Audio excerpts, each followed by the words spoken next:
யுத்தியின் அரசராக இருக்கலாம், லட்சுமணனின் அண்ணனாக இருக்க முடியாது. கூறு லட்சுமணா, மனதில் இருப்பதை மனதிலேயே வைத்துக் கொண்டால் வேதனை இன்னும் அதிகமாகும். நான் என்னுடைய வேதனையை என்னுடைய கோபமாக மாற்றி தங்கள் மீது பொழிந்து விட்டேன். தங்களையே எதிர்த்தேன், விலகி நின்றேன். ஆனால் நீங்கள் அந்நியாரை பிரிந்து என்னுடைய கோபத்தையும் தாங்கிக் கொண்டீர்களே அண்ணா. சீதையை விட்டு நான் பிரிவதென்றால் அதற்கு மனதார நாங்கள் பிரிய வேண்டும். சீதை என்னுடைய உயிர் லட்சுமணா. உயிரானது மரணத்திற்கு பிறகுதான் உடலை விட்டு பிரியும்.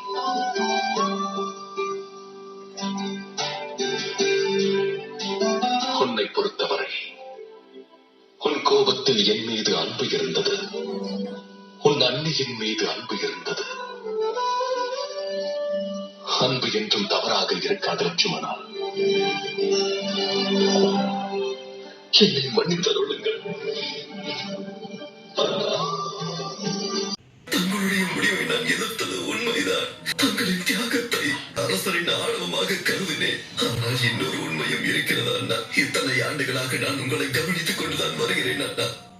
இத்தனை ஆண்டுகளும் இரவு நேரத்தில் ஒரு வனவாசியை போல வாழ்ந்து கொண்டு அன்னையை விட்டு விலகி இருந்தும் அவர்களை உங்களிடமிருந்து பிரிக்காமல் வாழ்ந்து கொண்டிருக்கிறீர்கள். மக்களின் எதிர்கால மகிழ்ச்சிக்காக தங்களின் நிகழ்கால மகிழ்ச்சியை இப்படி பணி கொடுத்து விட்டீர்களே அண்ணா.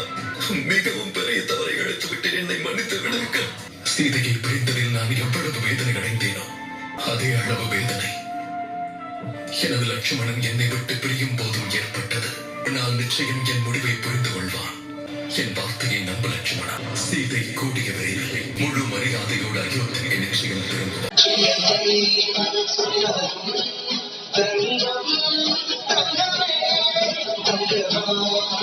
தங்கம்